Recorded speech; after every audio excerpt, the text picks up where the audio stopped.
ভারতের কার্গিল যুদ্ধ বদলে দিয়েছিল ভারতের ইতিহাস, আর সাথে বদলে দিয়েছিল এক বলিউড অভিনেতার সিদ্ধান্তকে। আজ আমি বলবো বলিউডের সেই শক্তিশালী অভিনেতার কথা, যিনি পর্দা ছেড়ে বাস্তবের রণাঙ্গনে নেমেছিলেন। নিজের খ্যাতি, নিরাপত্তা, শরীর সবকিছুকে পাশে সরিয়ে সরাসরি যুদ্ধক্ষেত্রে পৌঁছে গিয়েছিলেন। সেনাবাহিনীর সাথে কার্গিল যুদ্ধে অংশ নিয়েছিলেন। অনস্ক্রিন হোক কিংবা অফস্ক্রিন, তিনি ছিলেন অন্যদের থেকে একেবারেই আলাদা। ভীষণ রাগচটা বদমেজাজি একজন মানুষ, যিনি নিজেই বলেন যে অভিনয় জগতে না থাকলে আন্ডারওয়ার্ল্ড গ্যাংস্টার হতেন তিনি আর কেউ নয়, জীবন যন্ত্রণায় ধুয়ে ধুয়ে গড়া একটি মানুষ, নানা পাটেকর। হ্যাঁ, আজ আমি বলবো সেই মানুষটির গল্প, যার ভারসাম্যহীন অভিনয় দর্শকদের আত্মা পর্যন্ত কাঁপিয়েছে, যিনি আজও সারাক্ষণ গলায় একটা গামছা আর অত্যন্ত সাধারণ পোশাক আশাকের সাথে একেবারে সাধারণ জীবনযাপন করতেই অভ্যস্ত। আজকের ভিডিওতে তুলে ধরবো পর্দার বাইরের সেই নানা পাটেকরের গল্প, যেগুলো শুনলে একটু বেশি অবাক হবেন আপনারা। তবে এই ধরনের বিশ্লেষণমূলক গল্প ভালো লাগলে অবশ্যই চ্যানেলটি সাবস্ক্রাইব করে সাথে থাকবেন। আর মনে রাখবেন, আমাদের এই চ্যানেলে আমরা গ্ল্যামার নয়, মানুষের গল্প বলি। 1991 সালের 1 জানুয়ারি মহারাষ্ট্রের ছোট্ট শহর মুরবাদের একটি সাধারণ মারাঠি পরিবারে জন্ম নেয় একটি ছেলে। নাম রাখা হয় বিশ্বনাথ হরিশচন্দ্র পাটেকর। বাবা দিনকর পাটেকর ছিলেন টেক্সটাইল পেইন্টার, মা সঞ্জনাবাই পাটেকর ছিলেন গৃহিণী। বাবার কাপড়ের ব্যবসা ছিল, সেই ব্যবসাতে হঠাৎ ভরাডুবি হলে সংসারে অর্থাভাব দেখা যায়। মাত্র 13 বছর বয়সেই তাই নানা পাটেকর অর্থের অভাবে একবেলা খাবার এবং মাত্র 35 টাকার বিনিময়ে ছবির পোস্টার আঁকার কাজ করতেন।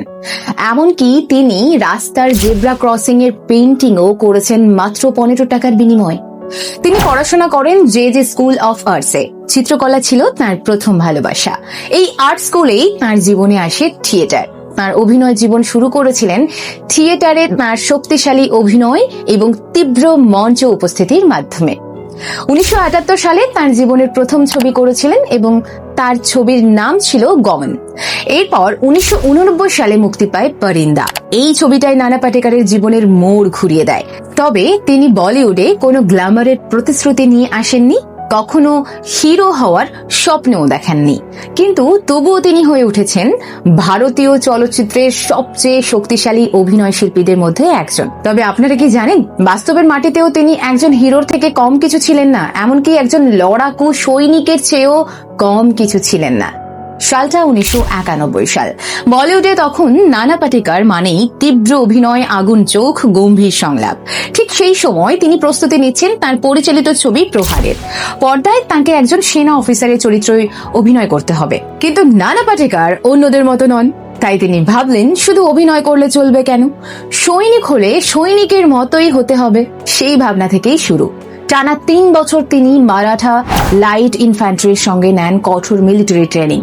সেই ট্রেনিং এর মাঝেই তার মনে জন্ম নেয় এক অদ্ভুত প্রশ্ন, অভিনয় তো করছি, কিন্তু দেশের জন্য সত্যি কি কিছু করছি? এরপর আসে 1999 সাল, কার্গিল যুদ্ধ।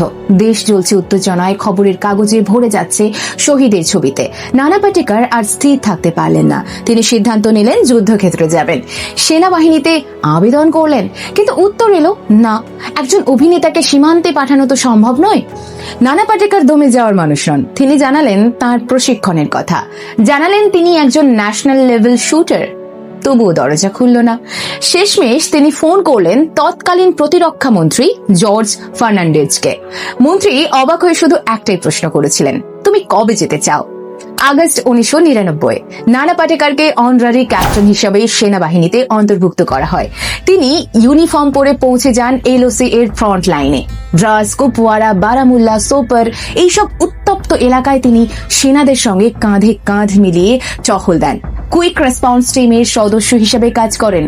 আহত জওয়ানদের পাশে থাকেন সামরিক হাসপাতালে। দুর্গম পাহাড়ে একজন অভিনেতা, কিন্তু সেখানে তিনি ছিলেন শুধু অভিনেতা নন, ছিলেন জওয়ানদের মনোবলের শক্তি। অনেকে তো বলেন তিনি ছিলেন তাদের আনঅফিসিয়াল চিয়ারলিডার, যদিও এই সময় তার শরীর ভেঙে গিয়েছিল। নিজেই বলেছিলেন যাওয়ার সময় ওজন ছিল 76 কেজি আর ফিরে এসেছিল 56। তবুও তার কোনো আক্ষেপ ছিল না। তিনি বলেছিলেন, আমাদের সবচাইতে বড় অস্ত্র বন্দুক নয়, আমাদের জওয়ানেরাই। আরো বলেছিলেন, ইতনা সা তো হাম কর সকতে হ্যাঁ আপনে দেশ কে লিয়ে।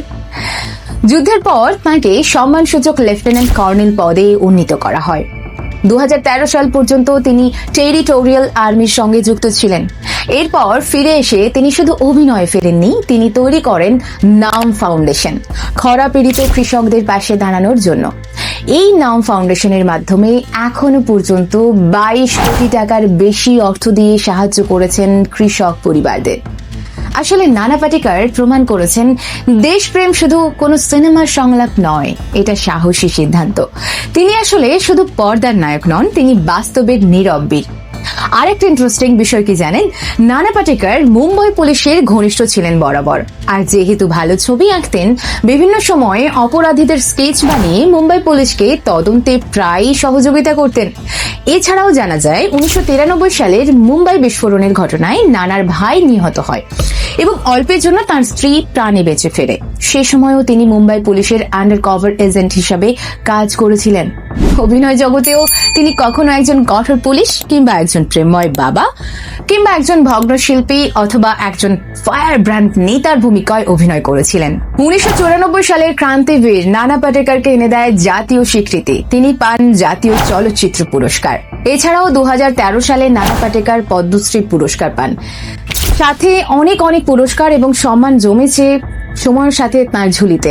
কিন্তু নানা পাটেকরের জীবনেও ভয়ঙ্কর কষ্টের অধ্যায় এসেছে। নিজের সন্তানের মৃত্যু দেখেছেন। একজন বাবা হিসাবে এই ক্ষতি তাকে ভিতর থেকে একেবারেই গুঁড়িয়ে দেয়।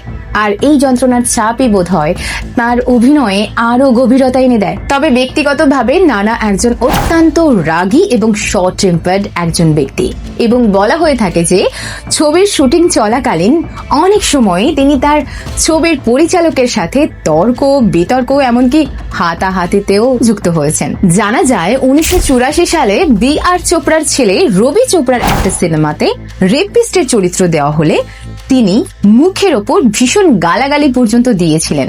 এমনকি অন্য একটা সিনেমাতে টেররিস্টের ভূমিকায় অভিনয়ের অফারও রিজেক্ট করেছিলেন নানা পাটেকর। এছাড়াও জানা যায় নানার সাথে ঝামেলার কারণে পরিচালক সঞ্জয় লীলা বনসালী তো নানা পাটেকরের সাথে কোনো সিনেমাই করবেন না বলেই জানিয়ে দিয়েছেন। কিন্তু এসব নিয়ে তিনি একটু রিগ্রেট ফিল করেন কোনোদিনই না। সবসময় তিনি নিজের জায়গায় অটল থেকেছেন। ইদানিং আর সেভাবে নানা পাটেকরকে বলিউডে না দেখা গেলেও তিনি দেশের সাধারণ মানুষের পাশে রয়েছেন প্রথম থেকেই। বিগত 30 বছর ধরে নিজের উপার্জনের 90% দান করে দেন মহারাষ্ট্রের গরিব মানুষদের জন্য। অথচ নিজের বাসস্থান থেকে পোশাক কিংবা চলাফেরা সবটাই একদম সাদামাটা। আরো জানলে অবাক হবেন, মহারাষ্ট্রে যখন খরার কবলে পড়ে যায় এবং একের পর এক কৃষকের আত্মহত্যার খবর আসতে থাকে, তখন সাহায্যের হাত বাড়িয়ে দিয়েছিলেন এই নানা পাটেকর। 112টি কৃষক পরিবারের সঙ্গে তখন দেখা করে তাদের প্রত্যেকের হাতে 15,000 টাকা করে তুলে দেন। এছাড়াও আরো 700টি পরিবারের সাথে দেখা করে তাদের জন্য সাহায্যের হাত বাড়িয়ে দেন।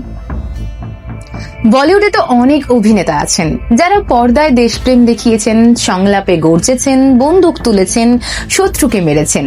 কিন্তু নানা পাটেকর সেই বিরল মানুষদের একজন, যিনি চরিত্রকে শুধু অভিনয় করেননি, চরিত্রটাকে বাস্তবে নিজের জীবনে নামিয়ে এনেছেন। আজ যখন আমরা দেশপ্রেম নিয়ে তর্ক করি, তখন মনে রাখা দরকার, কেউ কথা বলেন, তর্ক করেন, আর কেউ কাজ করে দেখান। আর নানা পাটেকর সেই মানুষ যিনি পর্দায়ও শক্ত আর বাস্তবেও অবিচল।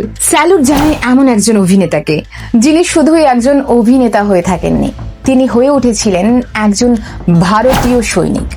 আজ তার জন্মদিনে স্যালুট জানাই মানুষটাকে আরো একবার, যিনি নায়ক থেকেও বেশি, অনেক বেশি কিছু। শুভ জন্মদিন নানা পাটেকর।